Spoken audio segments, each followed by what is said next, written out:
Songa mbele mama Afrika, Afrika. Continental Africa. Mwishani wonse. Yeah, hey, hey. Bonjour. Mama. From country to country, yeah, we gotta work together. We are leaders now, aiming higher for the better. Together, to make our nations greater, we're sharing to the power. So you lead, I lead, we lead together. So you lead, I lead, we lead together. We will lead, we will lead. Let your dream be a reality. We will lead, we will lead. Let your dream be a reality. Yo, listen, together we shape young men and women. With the pillars, with the future, here we are. Let's join together with ability to change communities, with love, with peace, to respond to our need, to call for unity. Africa, hear me cry, never leave me alone. As I see light in a brighter future, let's join hands for youth and women. Let's join hands for youth and So you women. lead, I lead, we lead together. So you lead, I lead, we lead together.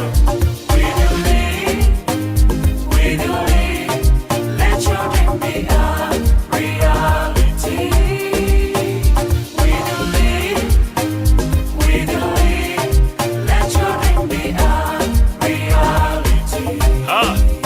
Yeah, vijana wa Afrika wote waungana, vijana vijana kutoka mashariki, magharibi, kaskazini na kusini, hata na kati, twaja pamoja ili tufanye nini? So you lead, I lead, we lead together. So you lead, I lead, we lead together. We will lead, we will lead. Let your dream be a reality.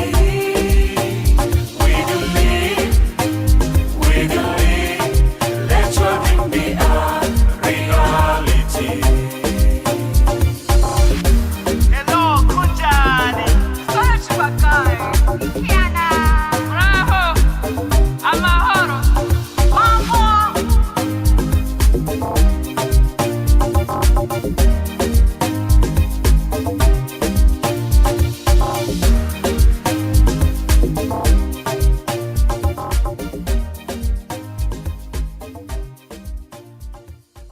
YouLead Africa is proud to be associated with the third SADC Youth Forum organized by the SAYOF because of the instrumental work being done by SAYOF and her partners, majority of them youth-serving organizations in the Southern Africa region and beyond. Special thanks go to the leadership of the SADC Secretariat for the recognition and the support rendered to SAYOF and its efforts. First, SAYOF SADC has been and continues to be YouLead Africa's steadfast partner in the currently ongoing Continental AFCFTA Youth Inclusion Project and several other initiatives at YouLead Africa. We will always continue to be grateful for such exemplary youth-to-youth cooperation. Secondly, the theme for the third SADC Youth Forum, Blue and Green Economy for Sustainable Development, is a theme that speaks to the youth and their most pressing needs all over Africa. We at YouLead Africa therefore join SAYOF SADC to invite you all, policymakers, development partners, private sector, youth-serving organizations and the media fraternity to take part in the third SADC Youth Forum 2021. As we say at YouLead Africa, if you lead, I lead, we lead together. Welcome, let's build the next Africa together. Tusonga mbele mama Afrika, Afrika.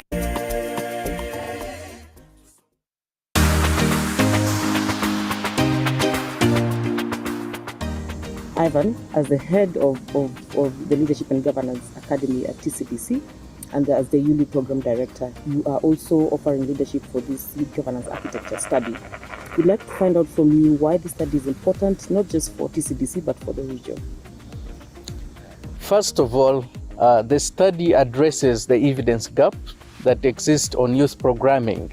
There is a lot that many players are trying to do for the young people and with the young people, but we need to update the status of affairs of the young people. What do the young people want to see more in their space, and what areas do they need support more?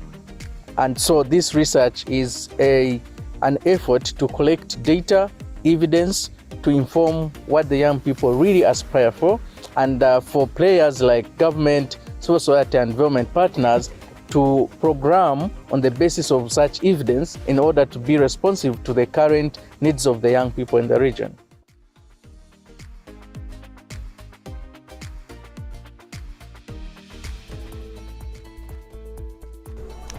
I believe that we are still trapped into a narrative seeing young people as this homogeneous group, without realizing that there is a massive difference of circumstances from 18 to 35 and then all these socioeconomic circumstances.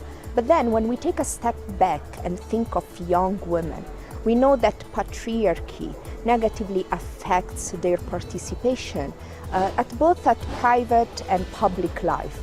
As such, when we want to investigate to which extent the environment is enabling youth participation, we need also to focus specifically on young women participation. Young women participation is this big, different group. Let's take, for example, young women with disabilities. Which type and form of disabilities? What type of socio-economic challenges and circumstances affect them? What's their level of education? And many other aspects from rural to urban, and also the way the digital divide affects them. Starting from this kind of analysis, we have then realized that it was extremely important not just to investigate youth participation, but even more young women participation from an inclusive perspective, which means that we have focused as well on young people with disabilities. The research addresses the programming needs of a cluster and set of players. To begin with, the youth themselves. They need a space and a process through which they can express their own needs, aspirations, and what they want to see working on, and whoever wants to support them, where they should put the support. 2, government policymakers at all levels, from national youth councils to members of parliament that represent young people, but also policymakers in the institutions of government, such as national youth councils and ministries responsible for taking care of the needs of the young people, and lastly, the development partners who are supporting government efforts and also in some way supporting young people's efforts. They need to know through this research for the next 3, 4 years, 5 years, what should we prioritize in order to be in solidarity with the young people and address their identified needs.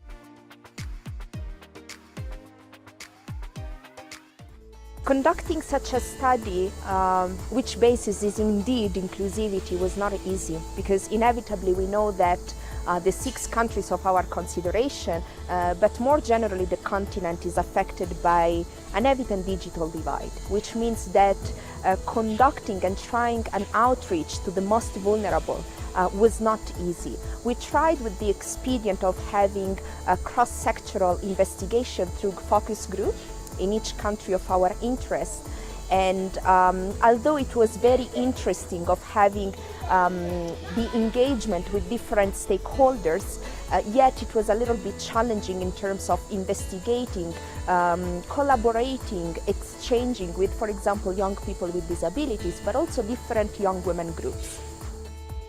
So with the existing frameworks for youth participation in leadership and contribution to the governance of this continent, what is this unique thing we should be looking forward to from this study?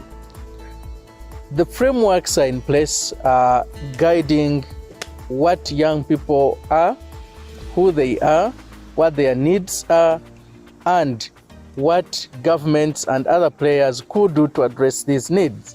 But the frameworks lack a life. Therefore, this study goes a step further. It studies the voices, the needs and the practice on how young people are being engaged, and addresses the gap of the distance between the frameworks and the needs of young people. If you like, this study moves the frameworks from policies to results, and this is the addition or the value add that the study brings to the very many wonderful frameworks that already exist at national level, regional level, and continental level.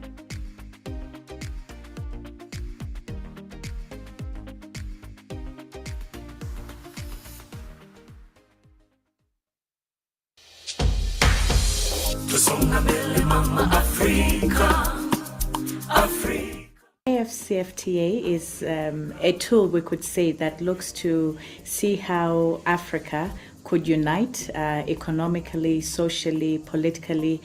So it's a grand aspiration. Youth perspectives informed our further engagements with policymakers, especially the government and other stakeholders. First, youth, yes, had heard about the AFCFTA, but only on the internet. And they confessed that they had not been involved or got engaged in the process before. And therefore, they were not, they would say, we have heard about the AFCFTA, but we don't know it. We cannot say it is ours. We discovered that there was urge for more information. One of the major recommendations and outcomes of the study is that there should be an annual AFCFTA Youth Inclusion Index to measure how youth are participating, how their knowledge and interest levels are growing. And therefore, we had to find the young people where they are. They are on TikTok, they are on Instagram, they're on Facebook and Twitter. And this has really helped us to not only roll out the project initiatives, but also reach them where they are and allow them from all the 55 countries of Africa to participate actively in the project.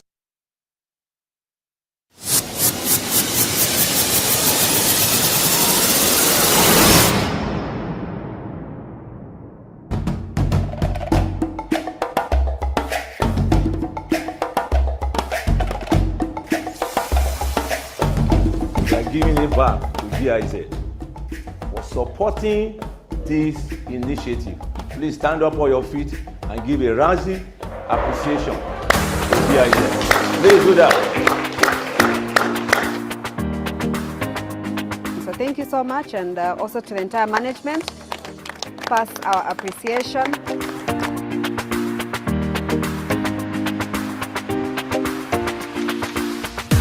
Document that is required. So in the case yes. where but where you are non-compliant, yes. where you are, I've said where you are compliant, yes.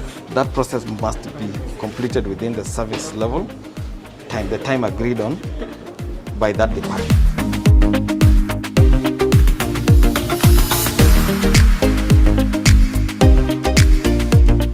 We're going to hear from your representative, who will also give us a few remarks in less than 5 minutes. And then, once he's done, we'll see your performance. So get ready, embrace yourself, whether you're going to start from there and come through. Let us know how much space you want.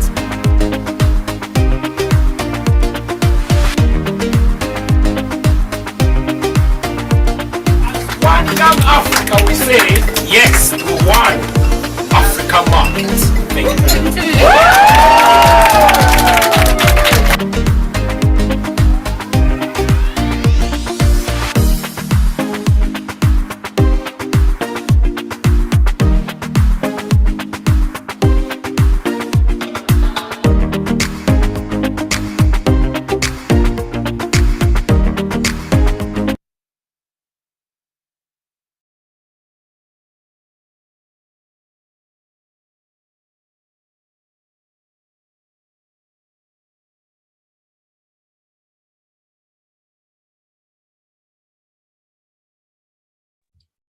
Hello, everyone, and welcome.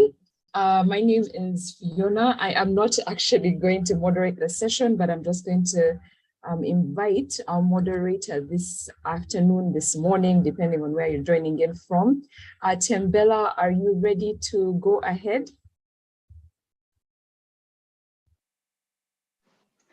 Hi, Fiona. Yes, I am. Thank you. All right. Let me just get my video on. Am I on? Great. Sanibonani. So my name is Tembela Msibi. I will be your facilitator. For today, I'm going to facilitate this session, this virtual town hall, organized, of course, by YouLead Africa in collaboration with SIOF, the Southern African Youth Forum. And I hope you're all well today. Thank you for taking the time out to join us today. So we will not be long. I mean, we're just going to have a conversation about governance and this new 4IR era that we're in. And I believe that this is quite an important conversation to have. So we do have our guests today. Yeah, they will come in a minute, of course. So, you know, this town hall, this virtual town hall is actually quite essential because it is going to be a platform for us to hold conversations, very important governance conversations, you know, like I did mention earlier on. And yes, I mean, YouLead Africa is one of the beneficiaries of the 2022 AGA Civic Tech Fund Award. Hence, we are assembled here at this Africa Unplugged series. So the platform will also allow African youth to build solidarity on key emerging issues and harness the upscaled civic technology tools and their creativity to create awareness on issues specific to youth participation and youth voice in governance. Great. Okay, so right now I'm going to have Tepo come in to make his welcome remarks, and then we're going to continue. Tepo. Yes, thanks everyone, and I really appreciate everyone to join us today, and it's been quite a good program that we as SIOF have been part of. We're really quite excited in terms of the developments and also our partnership with YouLead and other stakeholders. We really look forward to a fruitful engagement where we going to share our expertise and our knowledge and our ideas and how governance in Africa can be well articulated to ensure that it meets the needs of the citizen as well as the youth. In an age of 4IR as SIOF, we believe that we need to be active in engaging and ensuring that young people are at the forefront and that governance as a whole in Africa can address the immediate needs of young people. We are really excited to join you guys, and we're really looking forward for a fruitful engagement. And it is quite an honor to be with you guys. As SIOF, we're really looking forward to this fruitful engagement. Thank you.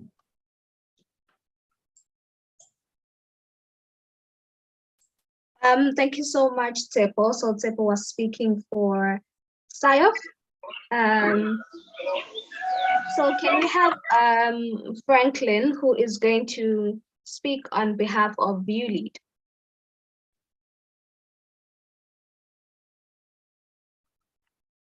Thank you, Tembela. I really appreciate always wonderful having SIOF as a partner in Continental projects. So as Tembela mentioned, my name is Franklin Mireri.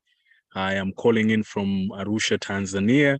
Arusha, Tanzania, for those who may not be aware, is our East African Community headquarters. Just as in SADC, you have Gaborone, I presume, as the headquarters of SADC. So this is where MS Training Center for Development Cooperation is situated, MSTCDC in short. And MSTCDC is the mother, so to speak, of the YouLead program, which is co-hosted together with the East African community. So my name is Franklin, and together with other colleagues on the call, we work at the YouLead Africa Secretariat, and specifically my task is in program promotion and fundraising. And I just also want to echo what my colleague Shepo mentioned, that we are deeply honored that you made time for this important conversation. And to the invited guests who heeded this call, just a shout out to Phil, to Ayanda, to Bafana, Kobotso. We just want to appreciate you making the time to come and share your insights in this forum. And on behalf of the YouLead Secretariat leadership, our director Ivan, our Chief of Staff, so to say, Sodfa, and the entire team and the leadership at the center here, we wish you all the best, and let's keep having not just conversation, but actions at the continental level so that the young people of Africa can benefit from these initiatives. Thank you and all the best. Thank you, Franklin. Thank you, Franklin. So that was him on behalf of YouLead Africa, and we do have a couple of them on the call, but for the interest of time, we're going to continue. I'm not sure if I actually did introduce myself, like properly introduce myself, because Franklin did a really good job on that. So I'm reminded. I am Tembela Msibi once again, and I am head of communications for the AFCFTA Youth Advisory Council. And of course, we are the baby of SIOF and the baby of YouLead Africa and other collaborating entities as well. And also, Tsepo is my boss. He is my leader in SIOF. So I also do support SIOF in the business, innovation, and entrepreneurship cluster. And it's really great to see everyone assembled again, because the last time we did this it's been a minute, you know? So we'll just continue. I want to introduce our guests. They are going to come in and say their hellos before we really dive in deep. So I'm going to call up Mr. Ayanda Innocent Kumalo. Could you come in, Mzilekazi? Uzivusele, just say hi.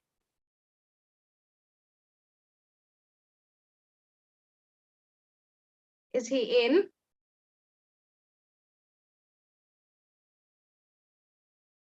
Okay, maybe not. Okay, not yet.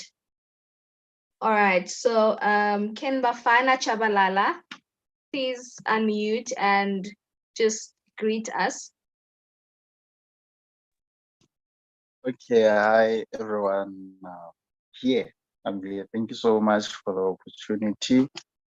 And I hope we have a very fruitful conversation moving forward. Thank you so much for the introduction. Awesome. So, I was hoping that you'll really dive in deep into what you do as COO.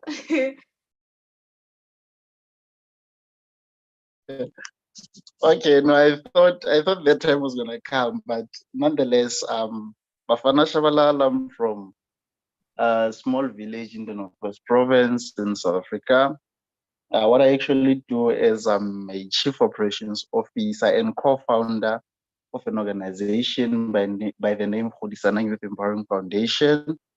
And I'm also a Northwest Provincial Coordinator of an organization, a Continental organization by the name Tangible Africa. And I actually do a lot. So those are the two main core organizations that I believe would be relevant to what we're going to talk about today. And I think that will be enough for now. And then I'll just say more when my time actually comes into the program. Thank you so much. Great. Thank you so much, Mr. Chabalala. And it's really fascinating, you know, to hold conversations with young people who are very inspirational, young people who are serving Africa, who are serving their regions, who are serving their nations, who are serving, you know, the globe as a whole, contributing to making it a better place. So please do let me know when Mr. Ayanda clogs in. So, but in the meantime, we'll have Ms. Hopotso to just say hi to us before we proceed.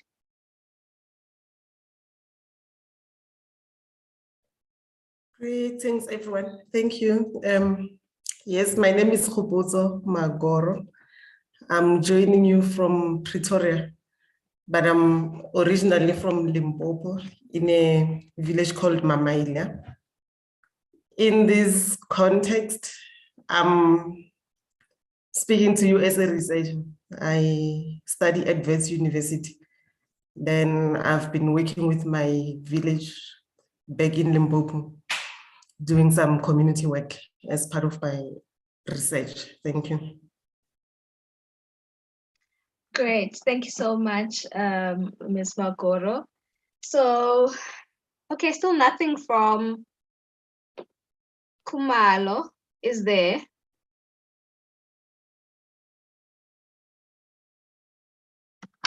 Okay. I do believe that I will get communication when he has joined the call. But in the interest of time, we will continue. Great. So, you know, I really want to start off the conversation by us speaking about the African Charter on Democracy, Elections, and Governance, because it is pivotal. It is like the anchor of the virtual town hall today.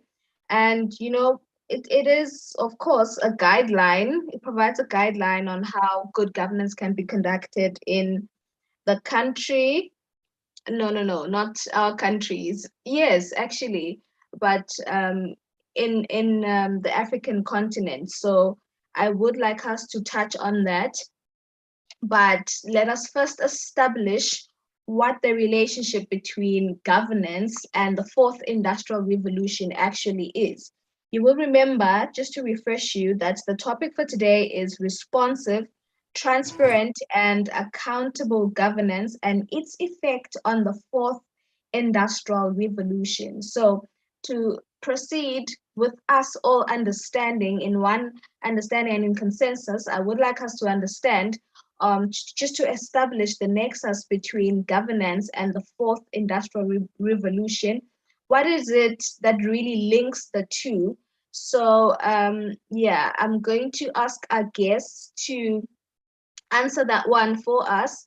And of course, we will open the discussion later on for comments, for questions that you may have.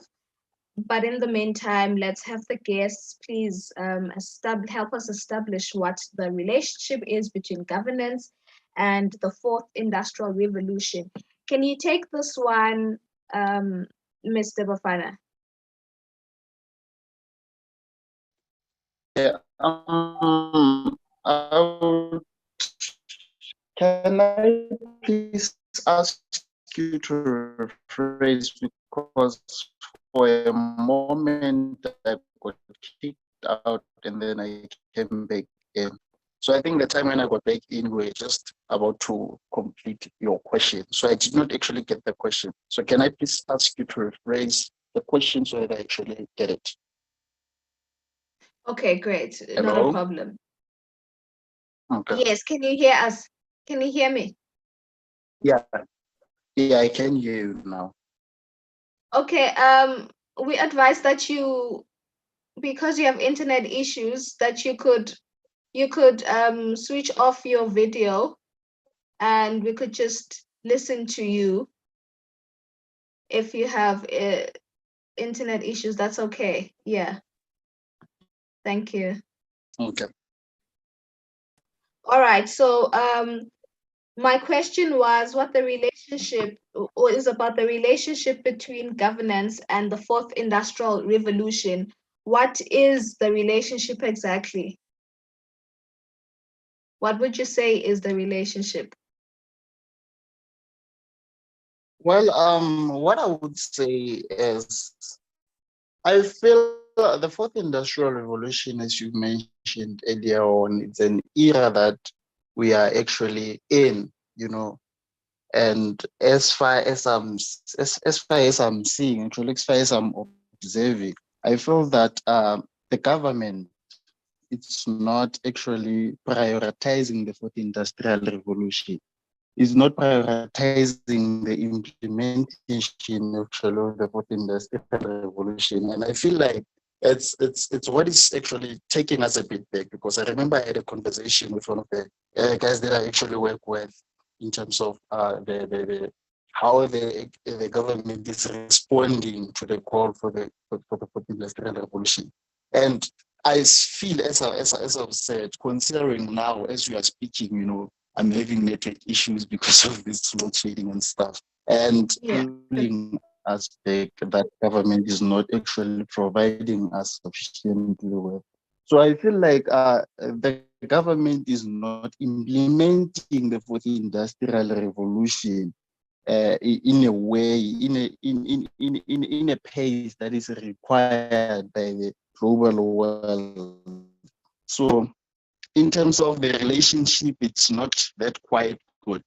But I feel like engagements like this ones can actually give us a direction, and so that we can actually advise our government in terms of the relationship that must be built between the fourth industrial revolution and the reason I'm saying the relationship is not that good here in South Africa. So I'm going to answer in the context of South Africa. I'm just going to make one example that would actually be support whatever the statement that I'm saying. The relationship is not that quite good. Even this today, we still don't have a simple, effective system that we can actually use to apply for jobs. We still rely on mailed papers. So that's why I'm saying our government, I'm going to generalize in this one. Our African government is not actually doing that much in terms of the implementation of the fourth industrial revolution.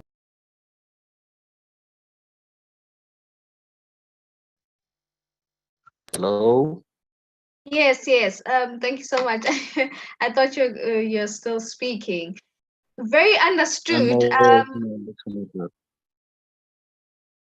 Thank you so much for your submission, Mr. Chabalala. And I don't know if there is anyone in the court that would oppose. And I mean, in South Africa specifically, you may be speaking in the absence of electricity, even at the moment, you know. So you really never know. You know, the prioritization of the fourth industrial revolution is actually quite. It is a challenge with our governments. I would second that.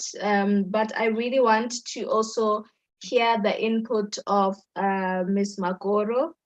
Ms. Magoro, please tell us what you think the relationship between governance and the fourth industrial revolution is. Yeah, okay, thank you. I'm not sure if it's about the relationship, because currently, as Mr. Chabalala was saying, I am of the view that we are not ready as a continent to embrace 4IR. So basically, we don't have a relationship because we have not put systems and processes in place to make sure that citizens can fully engage with the 4IR.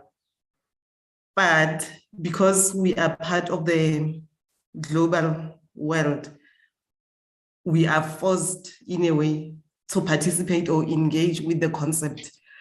But if we do an introspection, if our leaders can do an introspection, I mean, it is very clear that we are not ready. We did not even master the third revolution. So from where I'm sitting, I can even see that in the South African context, the politicians are no longer talking about 4IR. the language has shifted to being more generic about digital transformation as a journey, instead of just being specific about 4IR. But we can't avoid thinking about it. So there is a relationship which is an imposed relationship, because it would look like we are just responding to global systems which are saying we are now in the 4IR. And then we all say, yes, we are in the 4IR. But when you look at our realities as a continent, I don't think we are there. So maybe the question is, how do we take a step back and reflect on the conditions that we need to create as a continent to be able to participate in 4IR? Because at the moment, the relationship is not enabling. It's not going to take us forward. It's just going to be us talking about the concept, but there are no tangible things that we can see on the ground. I mean, electricity, for example, it's a condition for us to engage in 4IR. So how do you engage in 4IR when you don't have internet, when you don't have power? So I'm the skeptic, and I would like you to challenge me. So I'm saying that the relationship that we are having currently as the continent is an imposed relationship. But I'm also saying that because we are in the global village, we have to adjust. But then we shouldn't just adjust. We need to come up with actions to say, this is what we're going to do to create that enabling environment for meaningful 4IR. So that's my view. Thank you so much, Ms. Magoro. But you really interested me, because from what you're saying, I do get that in summary, you're saying that 4IR is heavily dependent on the governance of our countries. You know, what is it that we speak about? What is it that we prioritize? And what is it that we actually implement, you know? And you also did speak about systems. So I would like us to continue with the conversation there and tell us what kind of systems are necessary for us to be digitally transformative as a continent or as a region or a country. What are what would you say are the prescriptions? Okay, I prefer to look at it as an ecosystem. Okay. You know, as a system, all components work together. So meaning that infrastructure, for example, energy, power, electricity is one of the components. So if we can have that, but we don't have capable individuals with the correct skills to engage with 4IR, we will still not be in a position to fully embrace it. So looking at the ecosystem, I can see that, okay, we don't have the infrastructure. Without making any assumption, maybe you can tell me if as a continent, we've got the skills to participate in 4IR. Secondly, in my framework, the way I look at it, I'm also looking at it, okay, it's 4IR, but whose 4IR is it? Is it the African 4IR? Is it rooted?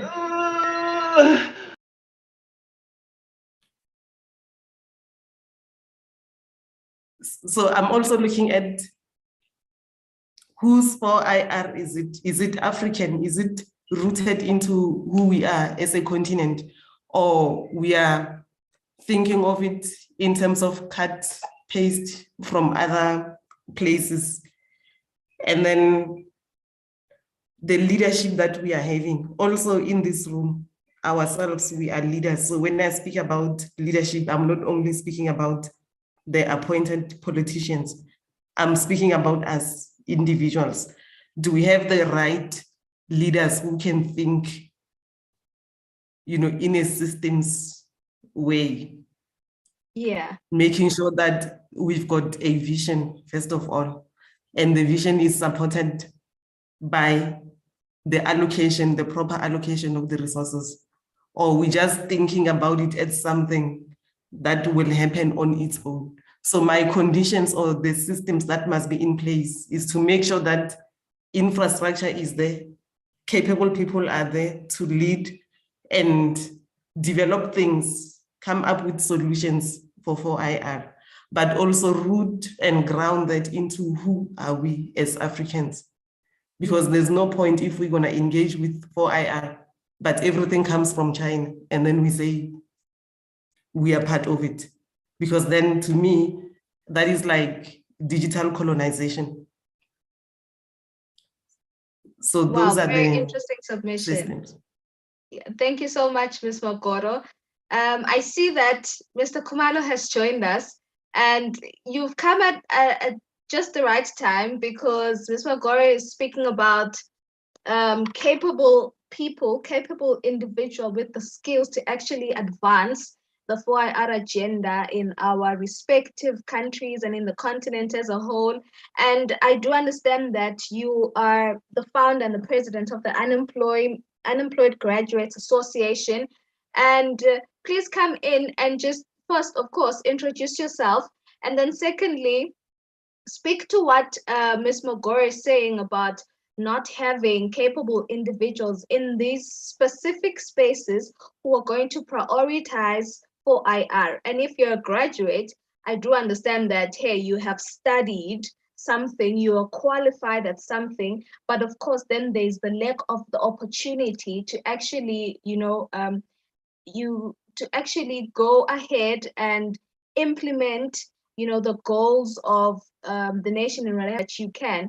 Please come in, Mr. Kumalo.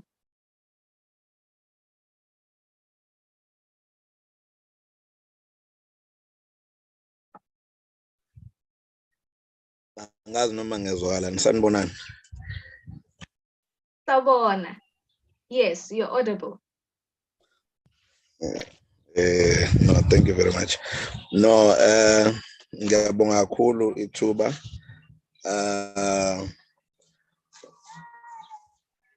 This is Anda Kumalo, of course, the chairperson of Unemployed Graduates Association, which is an organization that deals with assisting unemployed youth and people who have completed their formal and informal studies.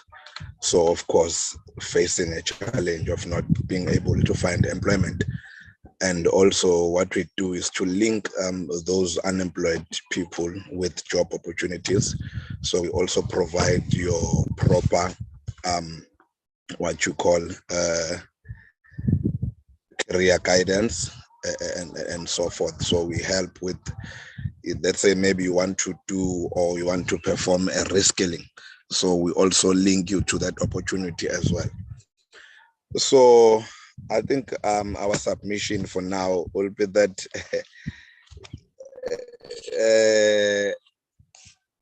the latter speaker was correct when she said that we do not have capable people in the right spaces. That is due to nepotism that we are facing in our country and in our continent. So you find that you will have someone who studied baking, for an example. You find that they get a deployment of now becoming the minister maybe of agriculture. So you find that there is that a mismatch of qualification and the job in the market. So these incapable people are also funded by the incompetent leaders that we have, maybe in governance. Because once you have an incompetent person, that is where you'll find a deployment that doesn't speak to the job itself. So even in our varsities, you find that there are obsolete courses that are being provided, a course that a person will just study for the sake of being called a graduate tomorrow, but only to find that it doesn't yield any sufficient result for themselves or for the entire market at large. So we still need to drive a curriculum review that will align the opportunities in the market and also the courses that are offered in the higher institutions of learning. So there still need to be that curriculum review that will be driven, and that will help when you complete, you are guaranteed a job, you are guaranteed the space of making an income in the broader scheme of umphakathi. And again, it's going to be difficult ukuthi sikhulume nge-4IR, where else in other places, in other countries in Africa, we are still facing a challenge of even the first industrial revolution. So when we're speaking of the fourth, I think we have went too far, because even today there are schools that are studying computer, but they do not even have enough resources. They do not have computer. They can't study computer in practice. They do not have practicals to study all of that. So it's very much difficult. Others don't even have electricity. So, and then when we expect ourselves to adjust and expect the governance part to meet the standards of the fourth industrial revolution, I think we must first check ukuthi the fourth industrial revolution, njengoba it is taking over, and it has already taken over in some of the places, senza njani ukuthi kube nale commonality ukuthi every place ekhona has electricity, can accommodate the fourth industrial revolution. I think ngizoma lapho kwamanje. I thank you.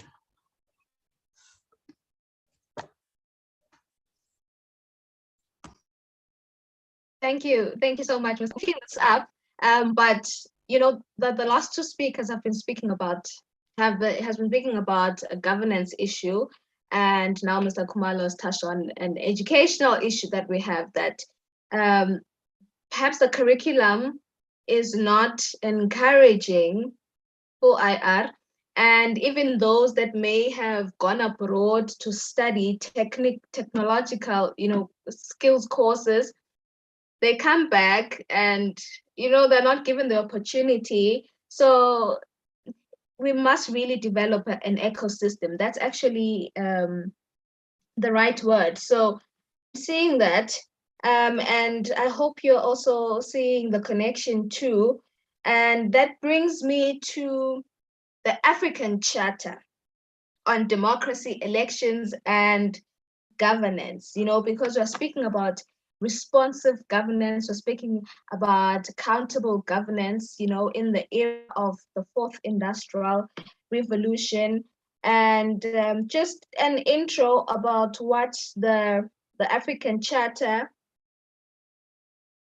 on governance, elections, and on democracy, elections, and governance, rather. It says here, the document was adopted by AU in 2007 to promote liberal democracy and adopted by members of the African Union. So I do want us to also make this the foundation of our conversation, the Charter, the African Charter on Democracy, Elections, and Governance. So how impactful is this charter in establishing accountable governance in our African nations? Mr. Bafana, can you answer that one? Am I audible? Yes, you are. Am I audible? Yes. Okay, I'm not load shedding here, but it's fine. It's perfect. Well, the charter is same as this other laws, constitutions, and so on and so forth. I really believe whatever that is written on the charter, as it's obviously, if it was to be implemented, it was going to yield very good results. But same as these other documents that are written, I feel like yes, the charter. I don't even know how to put it because the charter has good intentions, but actually implemented. Well, it might be implemented during the process of elections, but immediately after elections, what what do we get after the elections? What do we get after actually implementing the charter in terms of how what you call it, elections are run and stuff like that? Because at the end of the day, we remain with the very same incompetent leadership as Ayanda and Okhomocho has said. We remain back with the very same people that are incompetent, more especially to lead in this era of the fourth industrial revolution that we are in. So I feel like more especially in elections, not even mentioning governance and stuff like that, because governance comes after elections. What we get after elections are the ones that is what must actually drive us into a greener pasture. So I feel like the document doesn't actually, it's just a document, just like any other document. One thing that I should have mentioned on your last point, for instance, we had a commission in South Africa for the fourth industrial revolution that was where the president actually had a commission that was going to deal with the readiness of South Africa into the fourth industrial revolution, and it was completed. Recommendations were put, and now the problem is the implementation. So in Africa as a whole, I think we lack implementation because policies are only implemented when they favor certain individuals. So I feel what we get after the elections and stuff like that, it's not actually what we desire, what would take us forward.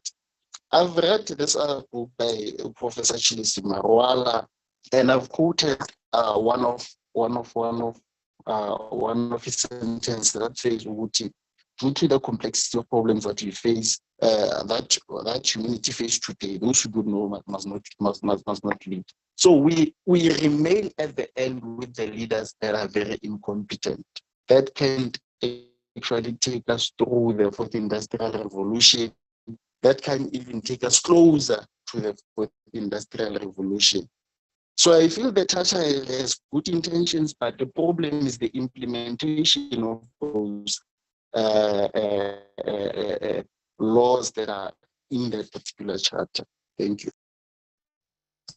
Yes, no, Thank you. as I submit. Thank you for your submission, Mr. Chavalala. Right, we end up with incompetent individuals in government. I hear you, and it also is a testament to what Mr. Ayanda was talking about the mismatch of qualifications. And you made quite a funny, very comical point there when you said that the charter may just be another document that the African nations signed, and which is, it's not something to be proud of course. And now I'm actually quite interested to say, I'm curious if we can actually move a motion to have the right to technology or internet as an actual human right embedded in our constitutions, because there is the charter at the top, of course, at the AU level, and then we all have to domesticate it, domesticate these continental policies. And one way could actually have a right enshrined in the constitution that everyone must have access to technology. And now we can hold our governments accountable, because as it is, probably governments will tell you that, oh, we're prioritizing this right now, we're prioritizing that right now. But if you actually prove it to them that, hey, it is in the constitution. We need it, you know. Please make a comment on that, Ms. Magoro. Is that even possible? Hi, that's very interesting.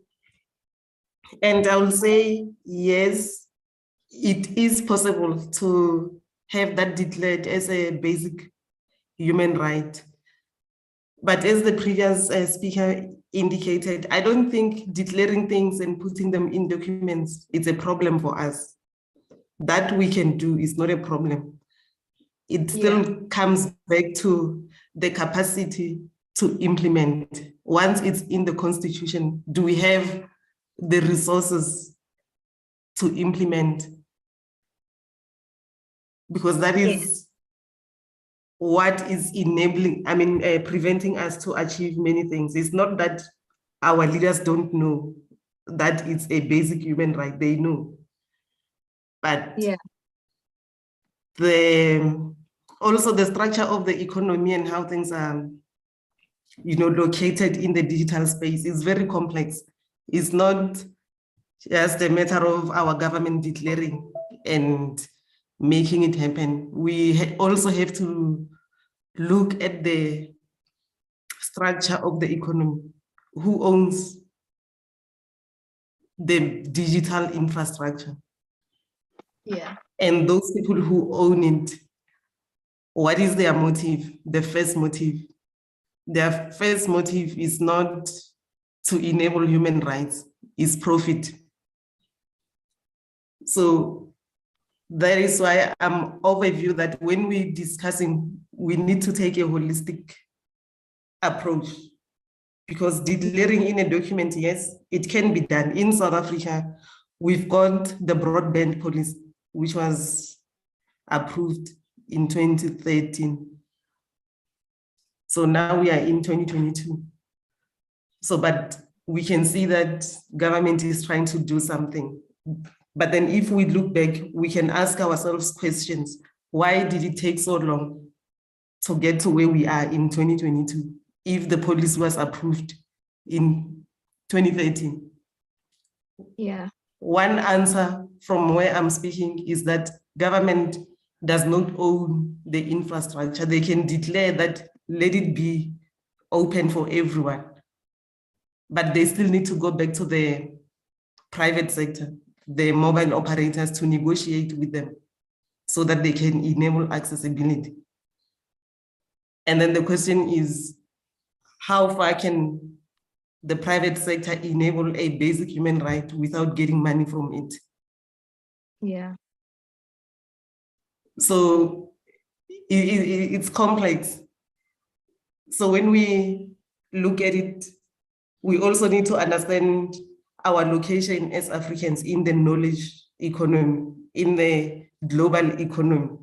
If we look at the continent at the moment from our different countries, I'm sure we can see that we are not in control of the digital economy.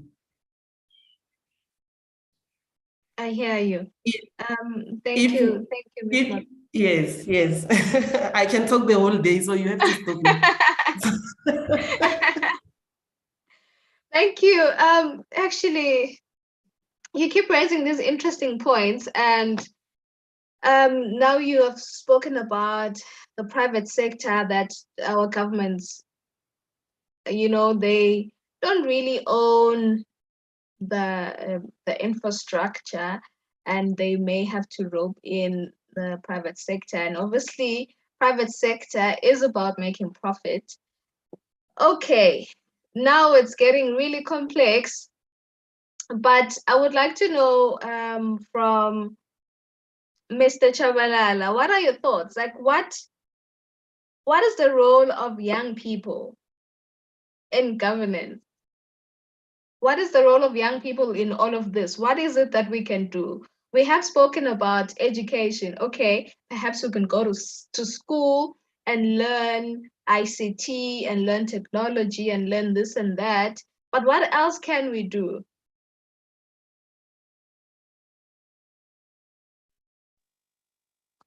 Well,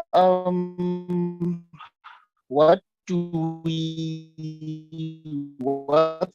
our role as young people in the fourth industrial revolution? Is that a question? Am I audible? Now it's much Hello? better. Miss Nsiri? Yes, Okay. yes, we can So, hear you. as we have noticed, yeah, all right.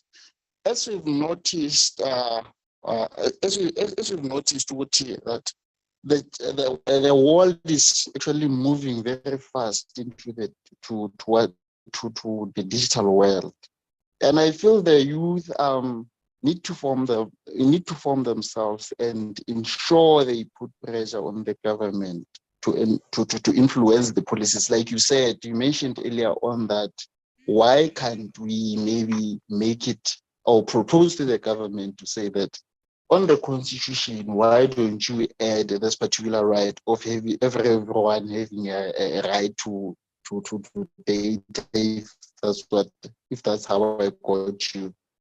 But I think we need to influence the government in terms of implementation of or coming up with policies that are speaking to the vision of the fourth industrial revolution. And in the same light, I think us as the youth need to lobby for more and more young people to be appointed into positions of government, because young people get it, and it is in their interest that government implements a more technological world. So I think if we just need to get ourselves together and have that influence into government so that we ensure that policies that speaks of implementation of the fourth industrial revolutions are prioritized. Great. Thank you so much, Mr. Chabalala. So essentially what Mr. Chabalala is saying is we need to put pressure on the government, but what if we become the government, making the decisions? So that's quite an interesting one, something to explore actually. Why don't we become the government? We need to occupy these positions of power, so that we are able to then revolutionize our societies, And I do see that we did have some hands up, and some questions are also in the chat. So I am going to take those questions in a few minutes.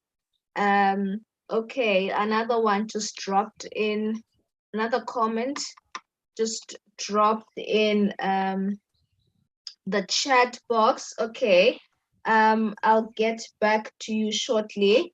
Please prepare yourself, Lucky, because I did see that your hand was up for a while since the beginning. So you're going to jump on right after Mr. Ayanda makes his comment about the role of young people, what he thinks young people can do, to make sure that 4IR is made an important agenda.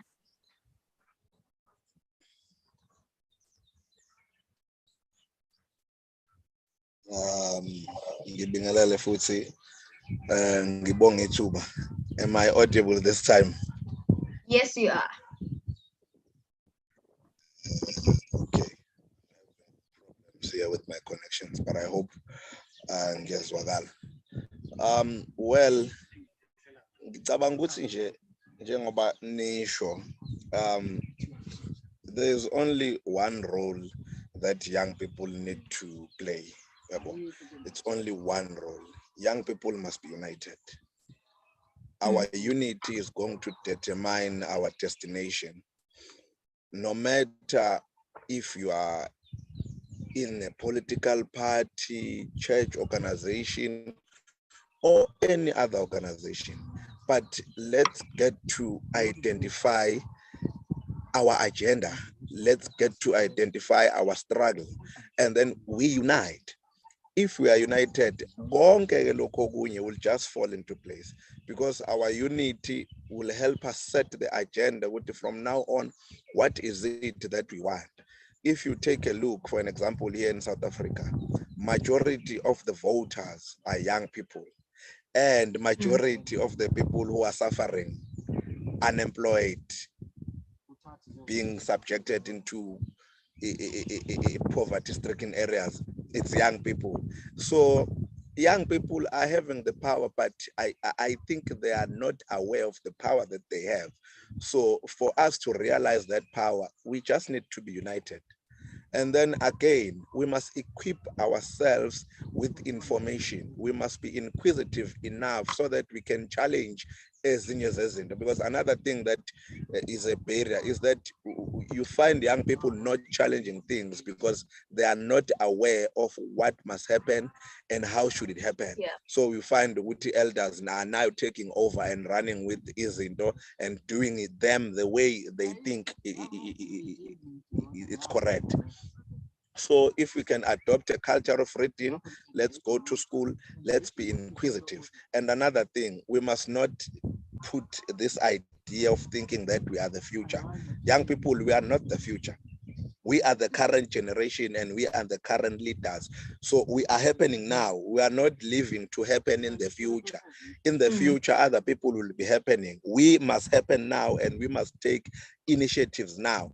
So enough with this thing of calling people, young people, the future, the future, the future. Yeah. Because once you exit the space of being young, how old will you be at that time, and which generation would you falling onto at that time? You'd be an adult.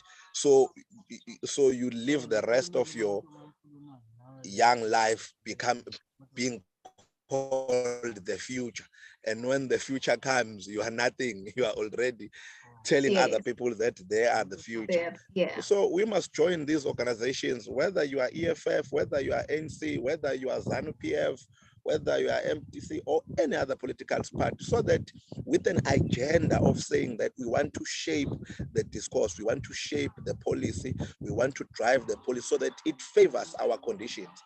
Right now, we've got young people, even we're going to national conferences of other parties, but you've got young people singing and praising old people as if we do not have young generation that is capable. So if you can unite, that's why we'll generate the love that we must have for each other and appreciate each other. So with that being said, I think even the fourth industrial revolution, that's why we'll be able to call about Prof. Marwale to explain. Because for now, I think the topic of fourth industrial revolution is an important topic, but it is only relevant to certain areas. So for me, Makaya, I still use the Kandlela lying from there corner. I still walk miles within transport to go to town. You know, so I did science at school, but I've never even seen a magnet in class. So I had to break my own, my father's radio so that I could see this negative attracts positive chemistry. So what about the rest of the scientific part of science? And then when I come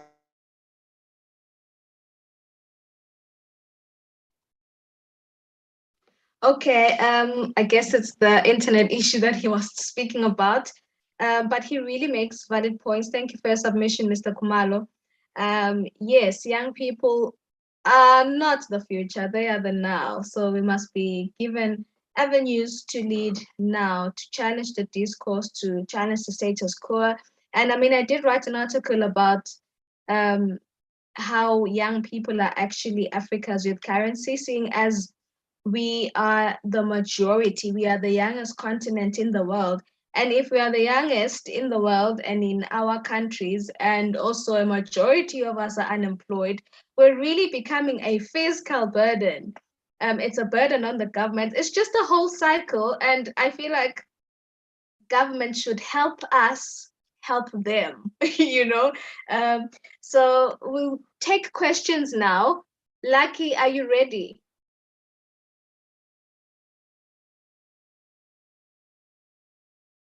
Lucky? Yes, I am ready. Yes, your question, please.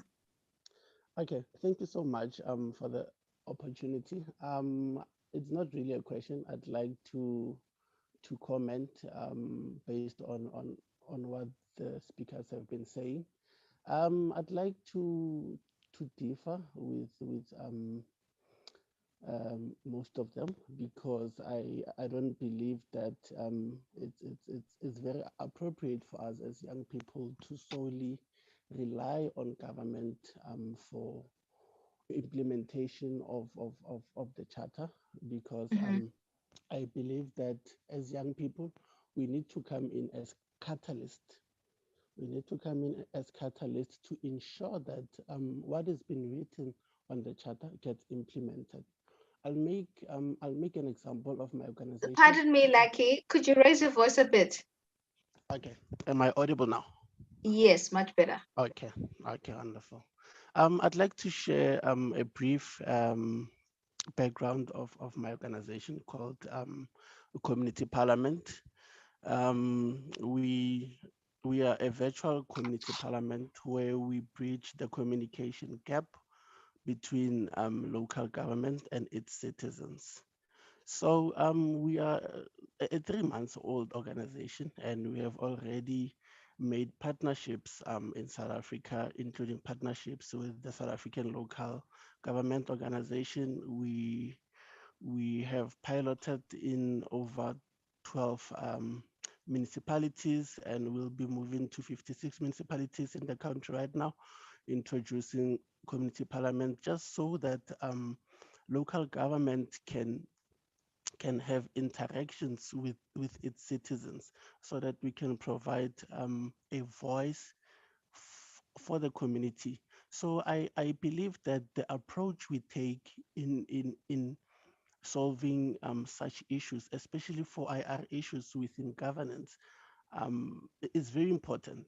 It's very important how we approach it, and I don't think we are not ready as a continent because last week on Tuesday we received an email from the government in Kenya saying they would like to utilize our platform.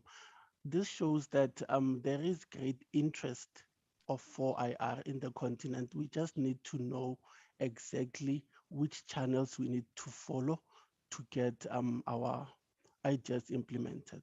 So yeah, that's Thank you, Lucky. Thank you for your contribution, Lucky. So it also ties into what Dan had said, that we must equip ourselves with knowledge so that we know the avenues, we get to know where to go, which doors to knock. And yes, I do agree that it doesn't all rest on the government's shoulders, of course, but young people should also be proactive. You know, we must be a proactive generation to make sure that if we want something, we must make sure that we work so hard for it and just start small, and like the community parliament, and then others will join and then it becomes big, you know. Yes, another question, another hand is up. David, are you there? David, are you ready? Yes, I'm ready. How are you? Doing great, thanks. How are you? I'm fine. I'm David from Sierra Leone. I'm a youth activist. I work with a civil society organization here in Sierra Leone, and I also lead other youth groups, especially on peace building, governance, and climate-related issues. You know, when you talk about the issues in Africa, the countries, we are just like babies born by one mother. You come to realize that most of the issues that are evident in Sierra Leone, for instance, they are also evident in South Africa. You see evidence of such situation. You talk about youth unemployment, you talk about inequitable distribution of national resources. I mean, you talk about bad governance. So these things are visible everywhere you go. But it is high time we actually we stood up as young people to take the leadership mantle, we should actually be ready to take the wheel to ensure that these changes that we are yearning for, they become evident in our society. And like for here in Sierra Leone, for instance, it is so appalling to see that young people are left out in many developmental interventions. You know, the only time they will consider young people, it is when it is time for elections, like 2023, we are soon approaching elections. And now you see young people are being involved in consultative meetings. And in fact, most times you see these politicians use these young people to perpetrate violence. And you hear violence every now and then. And I think it is high time we stopped allowing ourselves to be used by politicians just for their own political gains. And when they go there, they will not consider us again. But if we go there, we understand our constraints, and that phenomenon or that notion of saying that these people do not have the experience, because that's what we see. Even when you apply for an opportunity, they say you must have 5 or 10 years experience. When the platform has not been created, where can you get the experience? So despite the fact that young people are actually preparing themselves, some young people are actually reading, they're equipping themselves with knowledge, but the platform should be created, and we must be ready to advocate to ensure that the platform is created for young people to take the leadership position. For now. Yeah, thank you. Thank you very much, David, for your submission. I think we do agree, the larger part of the attendees right now, that hey, I mean, this is quite an important subject, and we must be taken seriously as young people. You know, just a good mix of us taking initiatives and those in power meeting us halfway, you know, and then it could happen organically, you know. Just it starts by us having these conversations, being in these platforms to make sure that our voice is actually loud enough to be heard, all the way in decision-making spaces, all the way in parliament, all the way in those offices, you know, in those high places. So I'm in the chat, and there is a comment from Emmanuel Jengo, who says, no more luxury for Africa. Instead, we stare up for growth, for #growth, #industries to produce our own goods for exportation. We should be an income-driven society. Great. I am a believer, since I am an AFCFTA advocate myself, that, you know, at some point we must be an industrialized society. That's why these 4IR conversations are important. You know, we must be able to grow our own goods, and instead of, you know, relying on others, we must be self-sufficient. And who better to do this than young people? You know, of course, our elders have laid the foundation, but we must also commit to run with it, so that not, you know, it shouldn't happen that when we have the chance to lead, then next thing we are also acting like we are ignorant, you know. So we must also run with this, these ideas, this button. And okay, nothing in the chat, just comments. Okay, great. So Tobias, please, your hand is up. Okay, thank you so much, Dembella, for the opportunity. Mine is, first of all, to appreciate YouLead for this consistency in having this conversation around our continent, Africa. And I would like to reiterate what my colleagues said, that there's need for us to be very cautious, because Africa is very important. It has all the resources we need, but the problem we have is governance. Good governance starts with I and you. And if we are not ready to take the role of checking on our leadership in our various countries, we'll continue to complain. And many times, we, the young people, and also the leaders in the political spaces, or in other positions and capacities in our different departments, have always been making mistakes, but we do complain all the time. Have we ever taken a step within the laws, our constitutions in the various countries, to take up the responsibility on checking on those leaders?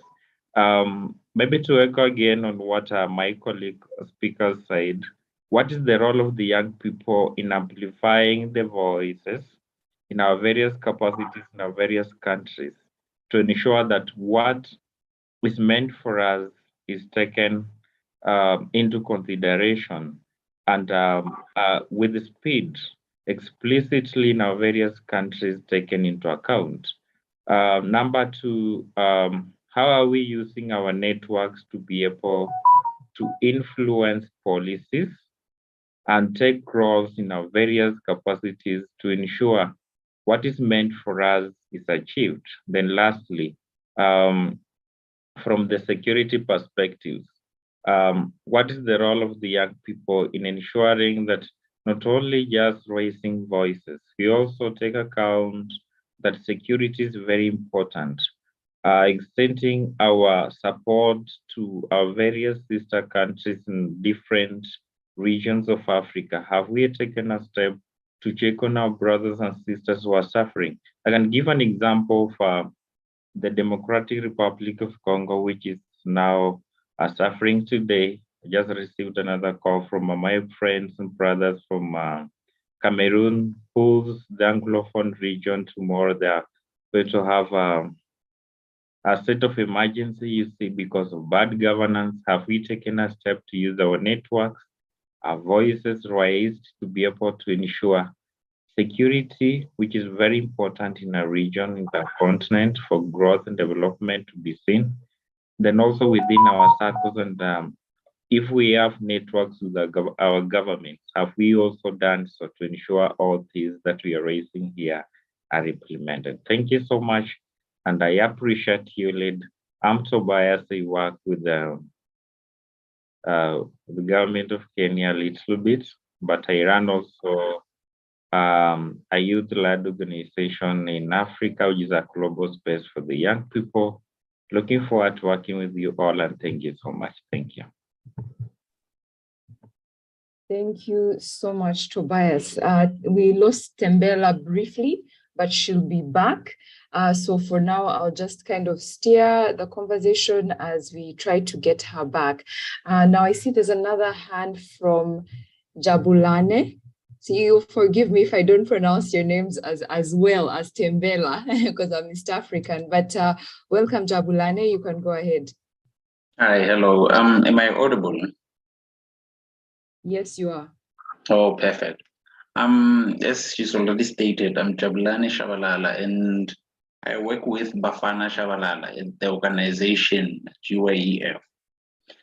Having listened to all the speakers, and I totally agree with everything they've said.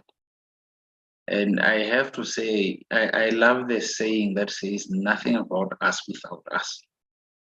And at the current state, when I look at the African youth and how everything is going in Africa, is everything about us, but without us. And for that, I fully blame us for that, because it's us who are failing to unite. Mr. Kumalo mentioned that the youth allows themselves to be used by the old guard. Somebody else mentioned that the youth allows themselves to be used by the politicians for their own interests. Somebody might mention that the youth sits down and allows rampant corruption to go on in the countries, in various countries in Africa. It is the youth that goes to protect the old politicians when they are doing their corruption. It is the youth that protects them in the courts. It is the youth that allows themselves to be used with money and be bought when these old people want positions of power. And with that being said, I do repeat again that it's literally everything about us, but without us. And for that, we have ourselves to blame. How is it that we have allowed Africa to be so destroyed to its knees so much, yet we are just sitting aside and doing nothing about it? We fail to unite ourselves. We fail to get young people into government positions. We fail to get young people into positions of power. There's so many capable young people. And the conversation here is for IR. We've seen, even apart from formal education, we've seen how the Gen Z currently, everyone knows how to use a phone. Everyone lives on a phone. Everyone lives on social media. Social media is growing simply, which is an indication that a lot of young people are participating in the digital world. And how do we allow, how have we allowed ourselves to be so much at the bottom when we have so much power? I think it's about time we stop, sitting down, looking from the back seat. It's about time we unite ourselves and go to the forefront. And we need to stop planning and speaking and theorizing things and start acting, because it is only through implementation and action that we are going to see the change that we see. Mr. Kumalo mentioned, we are the present, we are not the future. We are busy waiting for the future while the present is falling apart. So everything is about us without us, and that needs to change too. Nothing about us without us. And that's my submission to this. Thank you. Thank you, Mr. Chabalala. That was an interesting one. Nothing about us without us, of course. And I see that Ms. Magora's hand is up. Please come in. Thank you. Yeah, so my point links to the issues raised by the previous speaker. I wanted us to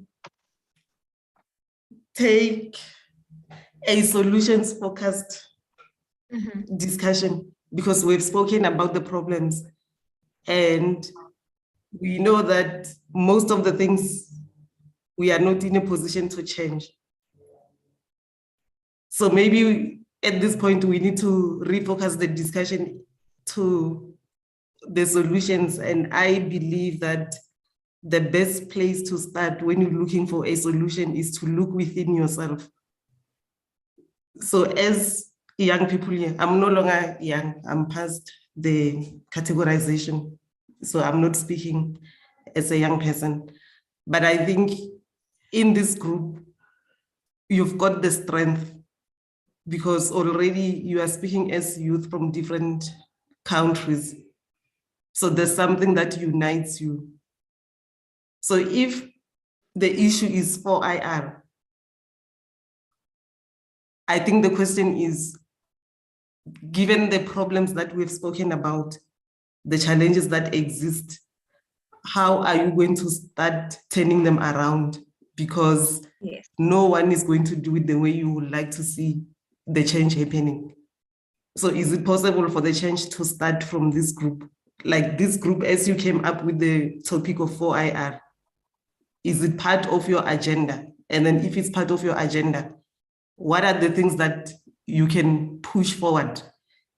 So the things that you can do without government, and then the things that requires government, so that we don't outsource responsibility.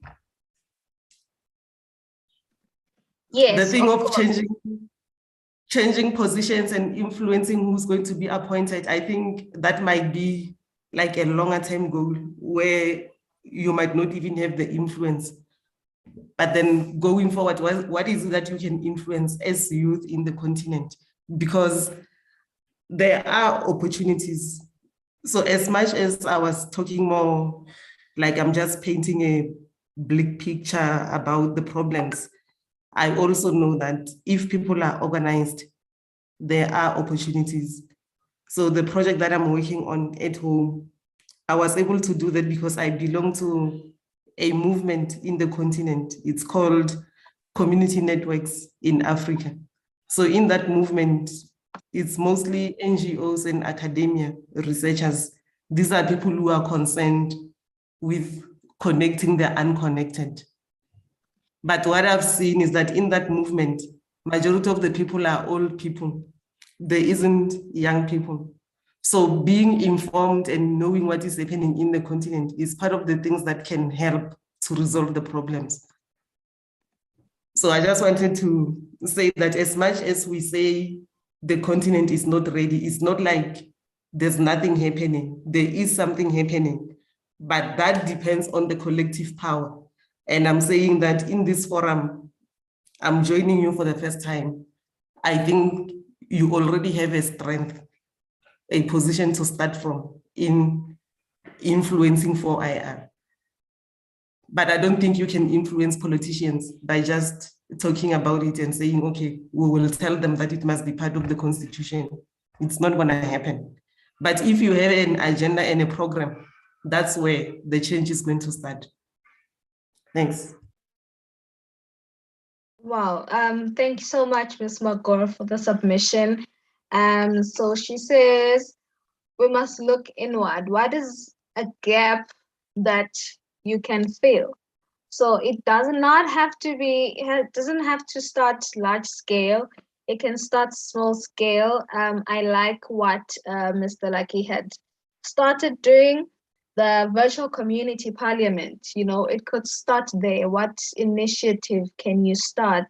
What conversations can you hold in your community? What is it that you can do? You know, what gap can you bridge? What gap can you close? And I do feel that, I mean, let's drop our contact in the chat box, you know, our LinkedIn, our WhatsApp contacts, so that we can link up after this, you know, just to make sure that, just to ensure that we continue to network, to make sure that this, you know, it does not end here.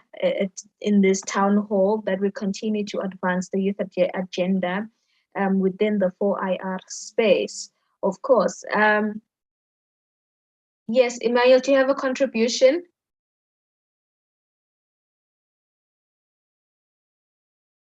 Emmanuel?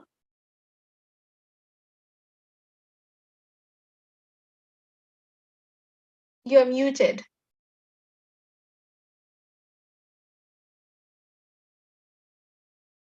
Emmanuel, your hand is up. Am I audible? Yeah, are you hearing me? Yes. Oh, okay. How are you? It's a great pleasure to be here. You know, I'm listening to all the panelists and all what they are saying. It's really making sense. You know, from what have been happening around Africa, you know, even us, we are seeing it. You know, you have some developing countries, some developed countries in Africa, but yet still the youth have been left behind. And the powerful thing about involving youth in governance, it makes it very dynamic and make it more powerful because the youth has a vision, but normally the leaders sometimes pretend as if not to see. And when it comes to governance, there is a lot of negative stereotype of Africa as an insecure, uncivilized, and a badly governed continent. They only know Africa maybe for bad things. The youth are always engaged in bad activities, but not everybody of the youth are like that because some, they have leadership IQ in order to able to add value to society and to change the narrative of what is being said before and now on about them.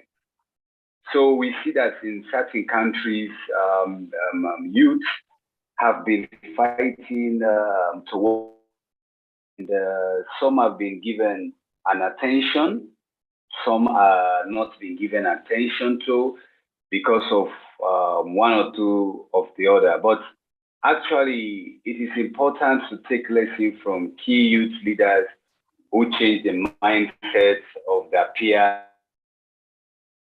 by action in restoring good governance.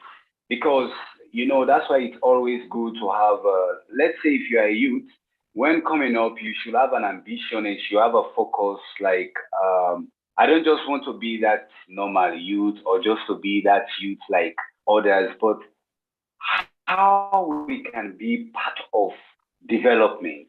Human capital development is what the leaders have to pay attention to. If you are talking about ICT all over the world, and these are other areas where you are seeing young youth paying attention to and everything.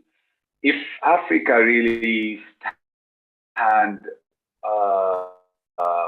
up for its continent, I believe the global world or the global institutions will look and say, really, Africa has surprised us. Like Europe, America, these Asia countries, they also have a story. Like they all came from somewhere, and but because of their resilience and their tireless effort in achieving what is being said, they won't allow whatever that is negative energy to divide them or just deviate their attention from it. So me, I'm just saying here in a nutshell, like African youth are dynamic, or African young people are dynamic. We just need the platform, like that encouragement, whereby we can able to showcase, actualize what we call innovation in action. So the leaders in governance has to see involving the youth as a key role in success or for their government mandates to be achieved. The young people are energetic. The young people have visionary power sight, and the young people have creative mind. So I deeply believe, and I rest my case, that if they embrace the young people in governance, there will be a turnaround in the continent. Thank you so much. Thank you so much, Emmanuel. Yes, you are reiterating the important point that we must be included. Nothing about us without us. Yes, of course, and we must also be proactive, and show that we want this. We want this to happen. And going back to what Ms. Magore has said, that hey, we must do what we can, take up our cross, do what you can, the human effort. What you must do it, scan your environment. What is it that is missing, and close that gap? I'll continue to emphasize that. And in the business cluster, in the business innovation and entrepreneurship cluster, we're really all about that. We just want to make sure that young people, we breed a generation of innovative young people who are creative, young people who are supported. And of course, one of the things is to advance, to make sure that we advocate for an ecosystem that allows for such things as entrepreneurship, the promotion of the blue economy, the promotion of green solutions, you name it. And I see that in the chat, a group has been created. Yes, that's a great step. Tobias has created the WhatsApp group, and we can join it. This is great. Please do send the link in the chat box. And I see that others have also dropped their contact details in the chat box as well, which is great. We will continue to, we will network to be in touch to make sure that we work together. There is strength in numbers. This is a way of one way that we can unite, because we do have the numbers. It's just about uniting to make sure that we advance the cause. Okay, great. A nice comment from Bako, who says they're commemorating National Independence Day in Botswana, and she had to make time out of her business schedule to attend this meeting. This is great, Bako. Thank you so much for that. And yes, great. So we're going to move on. Okay, one more hand, James. This is going to be the last hand, the last comment before we proceed. Thank you, James. Good afternoon. Can you get me there? Yes, you're audible. Oh, thank you very much. I'm very much delighted to be part of this space. I'm James Chivula, joining from Zambia. Yeah, and then from the charts that we have in here, I think one of the most important and cardinal things is that as the youth, we work together and speak one voice. Because definitely, in as much as we have all the policy that is being formulated and everything, I think that we collectively can move a lot of things and a lot of agendas, including development, in our active engagement. So there has been quite a number of submissions of how we need to take critical positions, but I believe that we should take up leadership spaces directly in connection to our communities. What contribution are we making towards challenges that we have in our communities?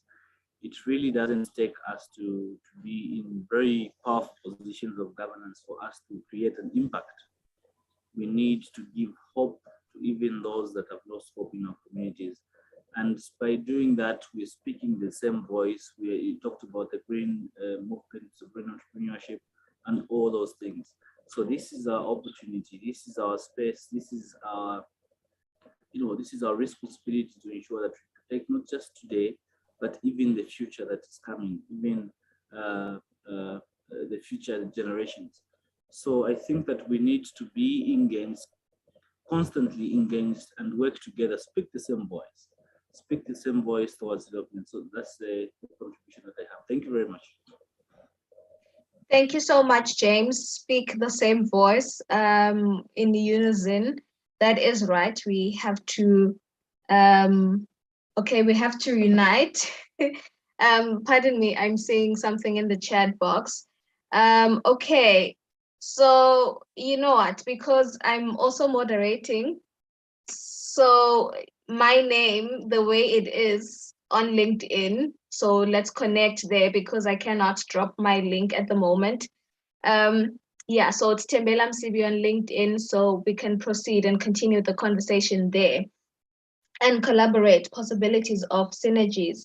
Okay, great. So I think that this period of comments has come to an end. Please, we'll continue the conversation in the WhatsApp group. And we just would like to have our guest speakers for the day to come in and make their remarks.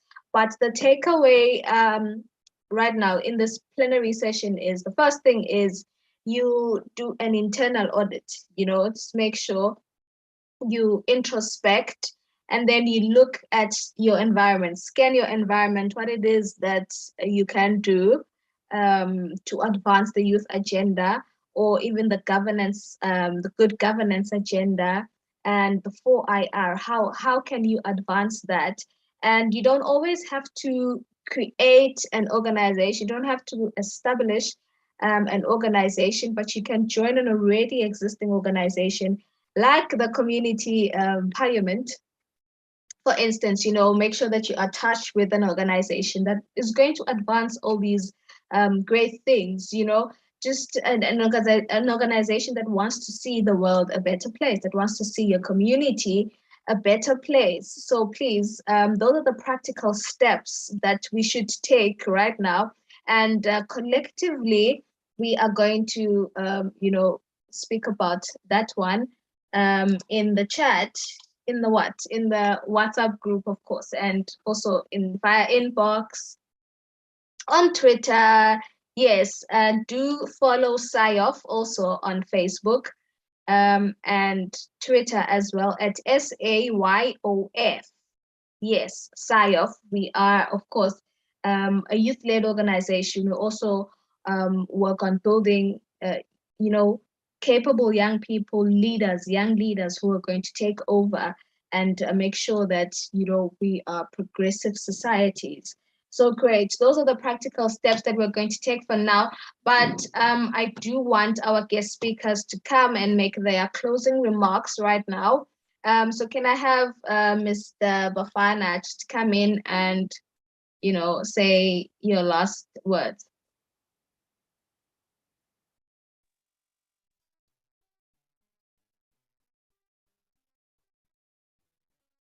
Is he still here? Oh, great.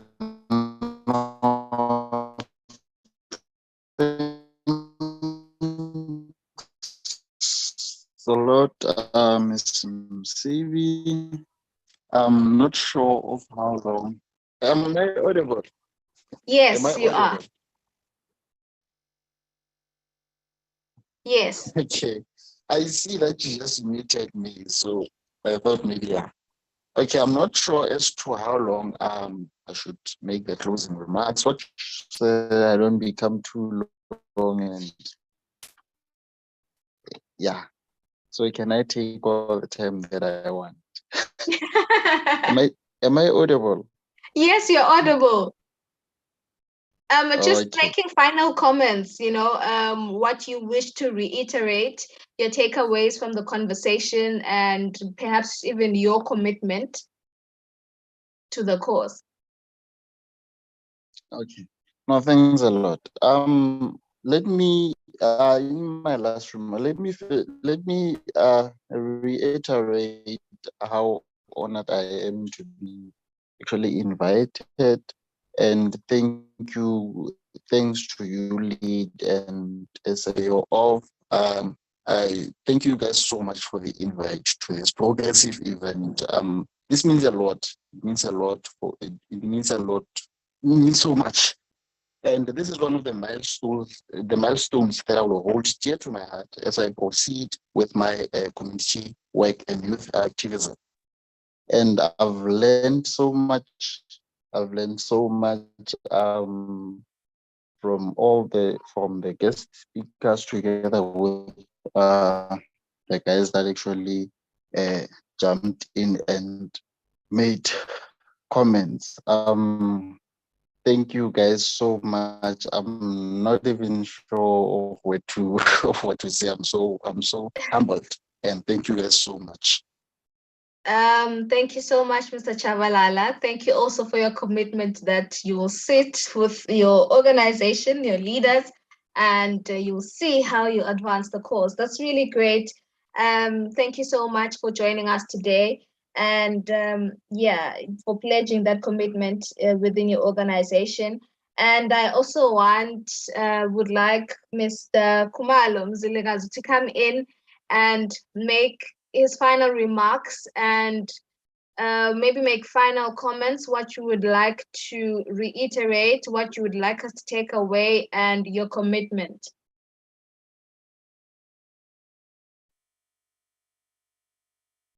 Mr. Kumalo?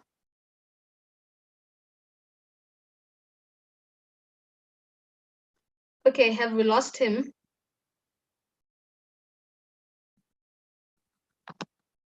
Right, it seems so, but we'll continue and we'll move on to Ms. Magoro. Please make your final comments. Please reiterate what you would like to reiterate, and please make your final remarks. And if there is a pledge, if you want to pledge to commit to something, please do so.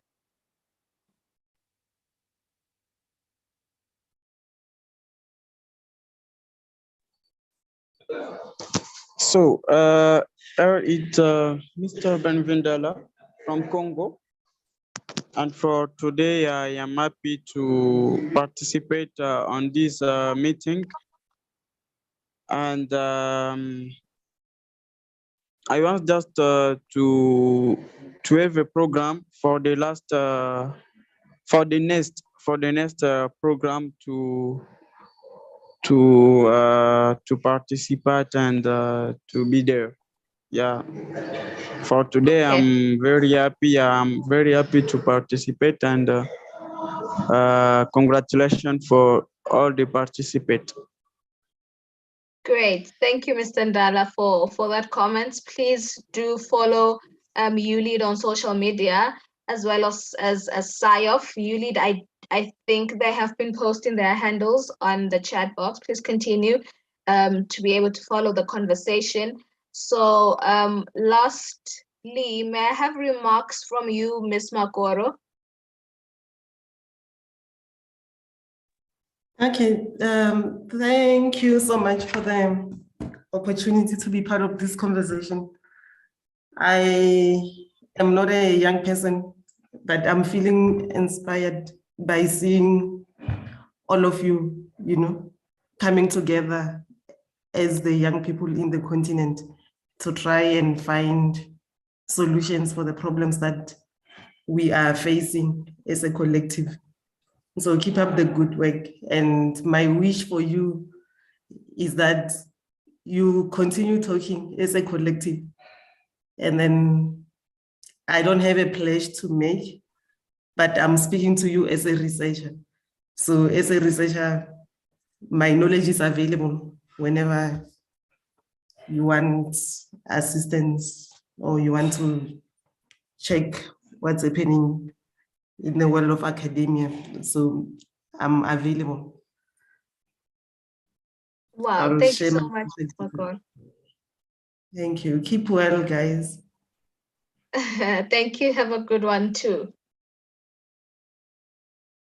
All right, so we'll move over to the last item of the day. We're going to have some presentations from civil society organizations that are on the call, just some short presentation. So Tsebo, could you facilitate that one? Yeah, I think, thanks, Tambala. We're just going to have a presentation. Okay, you're not audible, leadership. Could you raise your voice a bit? Oh, yes. Sorry. No, yeah, I think we're going to have a presentation from Bafana. Bafana, Mr. Chabalala will give us his overview of his organization and the work they're doing and how they would like people to get involved. Over to you, Bafana. Okay, thank you, sir. Am I audible? Hello? Yes, you are. Am I audible? Yes, you are. We can hear you. Okay, no, thank you. Okay, no, thank you so much. So I'm basically going to start because I have to actually tell as to what we do in the organization. And I'm just going to give a brief overview of the two organizations that I actually work with. So I'm firstly going to actually appreciate the invitation once more. I would actually like to thank you guys for the invitation.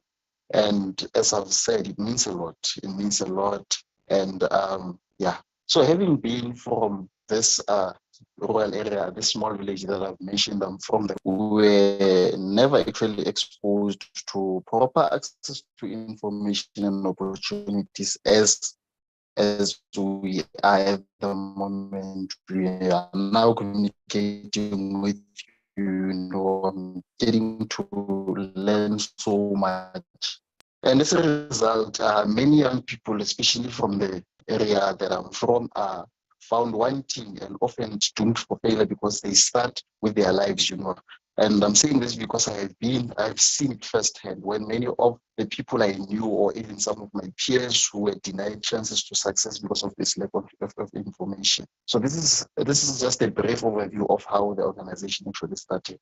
So it is for the latter that mentioned reason that Khudisana Youth Empowering Foundation was established with the purpose to empower the youth in various rural areas across South Africa. So Khudisana was found on the basis of issues to be addressed, of which the first one was education. Education. Under education, what we do is we go around schools and what we do use organize career expos and career exhibitions So to prepare the learners of what they might get exposed to after high school, getting to tertiary education. We share them information. We share information with them about institutions of higher learning and so on and so forth. Also under entrepreneurship, the other pillar that is guided, that guides us actually as the organization, is entrepreneurship. So what we do is we move around rural communities and then we share entrepreneurial education with them. And what we do lastly is talent establishment. What we do under talent establishment, we actually organize soccer tournaments, talent shows and stuff like that. So through our interventions and programs, we have actually managed to reach over 10,000 young people and have given a fighting chance against the rising poverty by giving them access to information and opportunities which they would have not gotten a chance to in a very, very long time. Being a self-funded organization, obviously for a very long time, and considering how am I still audible? Hello? You are. Okay. So as I've mentioned, having been a self-funded organization for a long time, and considering how many young people are there to trace out, as Kudisana Empowering Organization, we strongly believe in the power of collaboration. Given this approach, we have worked with a number of organizations and institutions, but not limited to the Youth Crime Prevention Desk, which is an organization that falls under the South African Police Services, and also the Student Business Council, of which it was founded by my brother who spoke a bit earlier on, which speaks to introduction to students in the institutions of higher learning, and more other organizations. There are just a lot. So while doing this work in rural areas across South Africa, we've come to actually note a gap that is created by lack of access to ICT, or rather the fourth industrial revolution programs meant to empower the youth within rural areas. So this is why when the opportunity to work with Tangible Africa, as I mentioned earlier on, I work with an organization like Tangible Africa. It's an organization that seeks to introduce kids from as below as the primary level into coding and robotics. Considering what we spoke about earlier on the fourth industrial revolution and so on. So the organization so it to actually start introducing,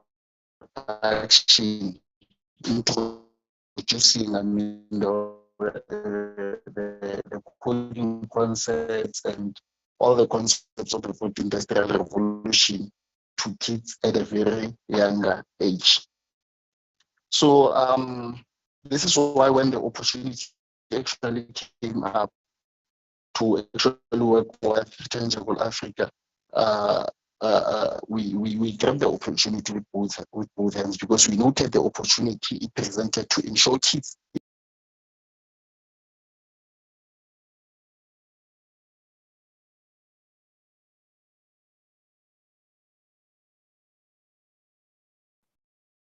Did we lose him?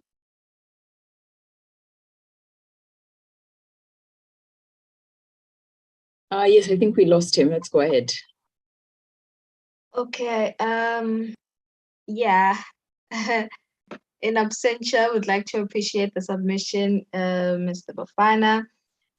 So I do think that we will be able to find the organization online as well, and we can follow the work that he's doing.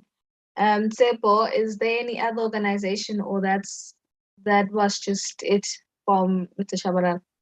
Yeah, that was it from Mr. Chairman. Okay, so let's move to the close of today's session. Thank you. Ms. MCB? Yes. Okay, no, I was actually almost done, but this network is way too bad. I doubt I'm even going to finish the presentation. So, but I think Uchabu can just say a few of what I've left out because my network is very bad. Okay. I don't know if you guys will allow me to just wrap up few of the things that I left out. It's not a problem. And then, yeah. Then perhaps you could also send us the links. Apologies. The network, the load shedding. Okay. Am I audible? Yes, you are. Okay, perfect.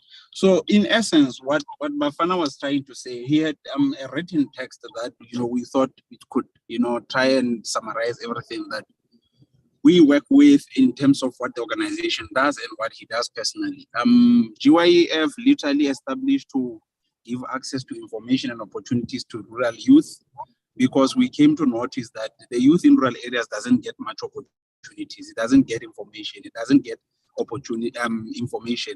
So for that, it becomes an unfair disadvantage, because kids in urban areas can get access to information and opportunities that these ones are deprived of, simply because of their geographical location. So we try to say, look, we grew up in this area, which is a rural area, and we know what is happening. And the reason we couldn't go to university on time, the reason we couldn't get better opportunities was simply because of access. So that's what we've been trying to work on with. And we've worked in multiple provinces across the country in South Africa. And we've reached out to over 10,000 youth. We've helped a lot of them in terms of career guidance, entrepreneurial information, talent and skill development. And in addition, speaking to the 4IR, we partnered with Tangible Africa, which is a continental organization in essence that deals with coding in schools. And they have created brilliant apps, games and apps that are offline and can introduce kids to the concept of what coding is. They play games, there's algorithms that are created. And in with that, we have managed to capture an attention of so many young people in rural areas to an extent that I think in 2019, when this program started of these games, one of the kids that comes from our area in Itsoseng next to Bulibe Village came out top 2 in the competition that was national. And that goes to show that kids do develop interest. They're just not given enough opportunities to explore. So with that being said, thanks a lot for the opportunity, and Bafana is well honored as well as we are that you have presented this opportunity for us to share what we do and how we do it. And we appreciate the opportunity. It's not taken light, and we will continue supporting your work. And having found out about all your organizations, we are hoping there's better collaboration in future for us to ensure that your work reaches rural areas. And we are there for you. Please avail yourselves. We are availing ourselves for collaboration, because we believe it's the best tool to bring change that is necessary. Thank you so much, guys. Thank you, Mr. Shabalala. Please drop the links to, if you have a website or social media link. Sorry, please drop that in the chat box.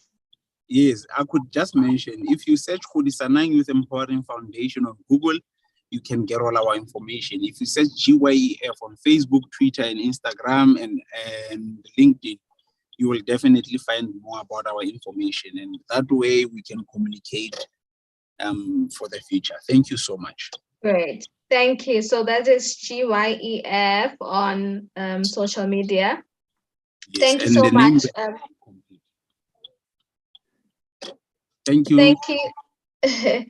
Thank you so much. We have reached the end of today's town hall.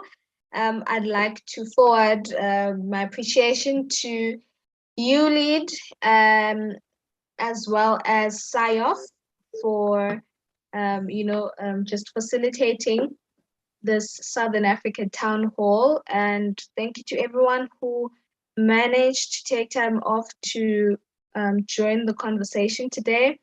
And I hope this is not the last of us having such conversations. We're going to continue, of course, in our individual capacities, organizational capacity, and collectively. As we network, we'll be able to, advance the cause. So yeah, we have reached the end, and we're really good on time, so that's really great. So thank you very much, Siyabonga. Have a great day.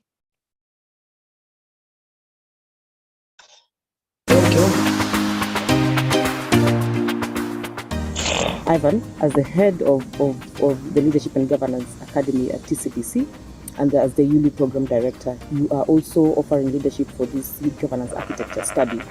We'd like to find out from you why this study is important, not just for TCBC, but for the region. First of all, the study addresses the evidence gap that exists on youth programming. There is a lot that many players are trying to do for the young people and with the young people, but we need to update the status of affairs of the young people. What do the young people want to see more in their space, and what areas do they need support more? And so this research is an effort to collect data, evidence, to inform what the young people really aspire for, and for players like government, civil society, and development partners to program on the basis of such evidence in order to be responsive to the current needs of the young people in the region.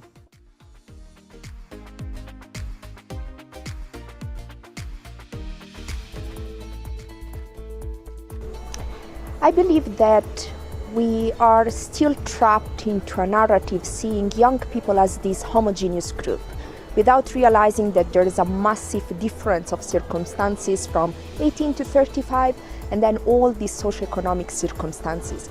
But then when we take a step back and think of young women, we know that patriarchy negatively affects their participation at private and public life. As such, when we want to investigate to which extent the environment is enabling youth participation, we need also to focus specifically on young women participation. Young women participation is this big, different group. Let's take, for example, young women with disabilities. Which type and form of disabilities? What type of socio-economic challenges and circumstances affect them? What's their level of education? And many other aspects from rural to urban, and also the way the digital divide affects them. Starting from this kind of analysis, we have then realized that it was extremely important not just to investigate youth participation, but even more young women participation from an inclusive perspective, which means that we have focused as well on young people with disabilities. The research addresses the programming needs of a cluster and set of players. To begin with, the youth themselves. They need a space and a process through which they can express their own needs, aspirations, and what they want to see working on, and whoever wants to support them, where they should put the support. 2, government policymakers at all levels, from national youth councils to members of parliament that represent young people, but also policymakers in the institutions of government, such as national youth councils and ministries responsible for taking care of the needs of the young people. And lastly, the development partners who are supporting government efforts and also in some way supporting young people's efforts. They need to know through this research for the next 3, 4 years, 5 years, what should we prioritize in order to be in solidarity with the young people and address their identified needs.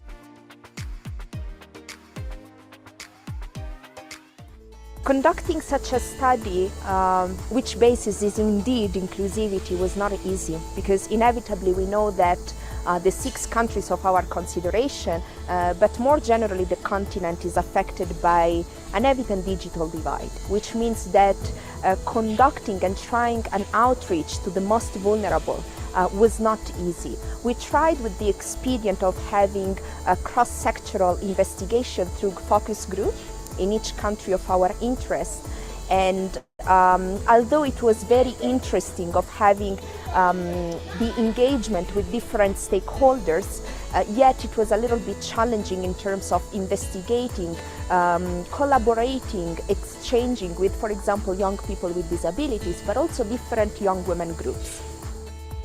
So with the existing frameworks for youth participation in leadership and contribution to the governance of this continent, what is this unique thing we should be looking forward to from this study? The frameworks are in place, guiding what young people are, who they are, what their needs are, and what governments and other players could do to address these needs. But the frameworks lack a life. Therefore, this study goes a step further. It studies the voices, the needs, and the practice on how young people are being engaged, and addresses the gap of the distance between the frameworks and the needs of young people. If you like, this study moves